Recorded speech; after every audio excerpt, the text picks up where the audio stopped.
Today the biggest news comes from the Kupiansk direction. Here, Belarusian volunteers fighting for Ukraine are hammering Russian positions and dismantling their staging grounds.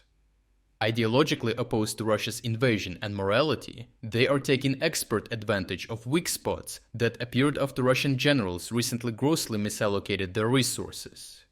At Kupiansk, Ukrainians continue to hold the line with commandos of the Ukrainian intelligence directorate, forming a formidable part of the defense, and standing beside them, integrated into the unit, is the Belarusian Volunteer Corps. While there are many groups of Belarusian volunteers, this unit is integrated into and has received special forces level training from Ukraine. They do not operate alone, instead acting as support elements for deep special forces raids, sabotage and reconnaissance missions, as well as a number of teams conducting these operations themselves. For one of these missions, Belarusians in the mortar unit of the Volunteer Corps modified and specialized their rounds for a specific purpose. Combining a napalm-like substance with thermite flakes, these incendiary shells were meant to burn away forest cover, force Russians out of their dugouts into the open, and create a massive, long-lasting distraction. Geolocated footage shows these rounds landing in streaks on a small forest near the settlement of Kindrashivka, the napalm-like substance holding the incendiary thermite flakes together, burning at over 2000 degrees Celsius or 3600 Fahrenheit. The mission was to hold an active defense in front of Kindrashivka, as Russian infiltrators have regularly tried to establish a foothold here. The forest is linked to the settlement by a narrow series of tree lines, through which Russian infantry move under the cover of darkness, after gathering first in the forest. However, the fires raining down on them distracted the Russians and flushed them out of their hideouts. Reportedly, they were then engaged from behind by a special forces raiding party that cleared the forest of Russian soldiers.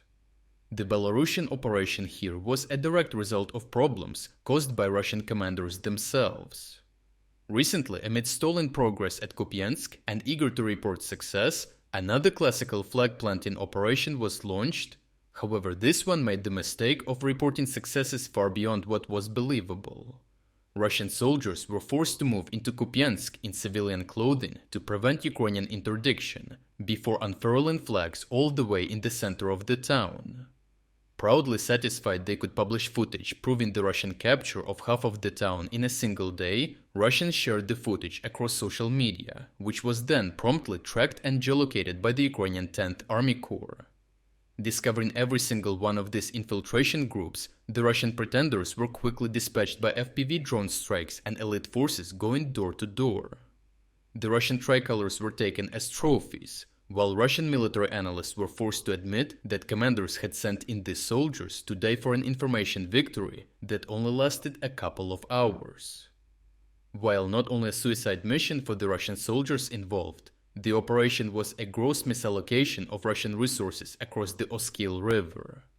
The wasteful throwing away of dozens of soldiers' lives left Russian soldiers fighting the actual battle without reinforcements, a situation lasting several days due to the difficulty of fording troops across the heavily monitored river.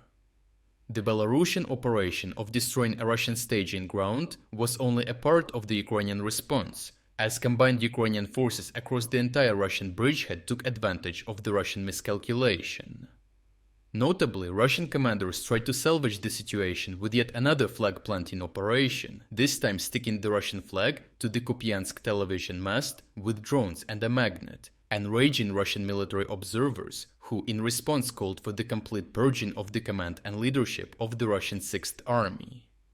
Overall, Russian commanders made a gross mistake, leading to the deaths of dozens of their fighters, leaving Russians fighting the actual battle for Kupiansk understaffed and without reinforcements. Taking advantage, Ukrainians cleared out Russian staging grounds, as Belarusian volunteers showed highly adaptive skills, creating explosives tailored specifically for the mission at hand. As the Belarusian force trained in the ways of Ukrainian special forces numbers approximately 300 soldiers in the Kupiansk direction alone, these motivated fighters are demonstrating their commitment to the cause and indomitable will to fight against what they consider to be the Russian menace. To watch uncensored combat footage that we used in this report, check out our interactive news map. Here we're unrestricted by the YouTube policies and can finally show you the full uncut version of what really happened. But what is even more important, this map will give you access to all our significant events analysis that go far beyond of what we could include in this video. We worked in the background for almost 1 year developing this map. So for everyone who liked the map and wants to support us financially, we are also launching a 50% sale on all subscription plans. Starting from just $3.99, you will not only gain premium access to the map with even more advanced features, but you will also unlock all our exclusive strategic updates, all front overviews, and strategic geopolitics videos. If you wanted to support our efforts but haven't had the chance, now is the perfect time to jump in and make a real difference. So check out the link in the description to become an exclusive member of our community. I truly appreciate everyone who stepped up to join us. Your support means the world to us.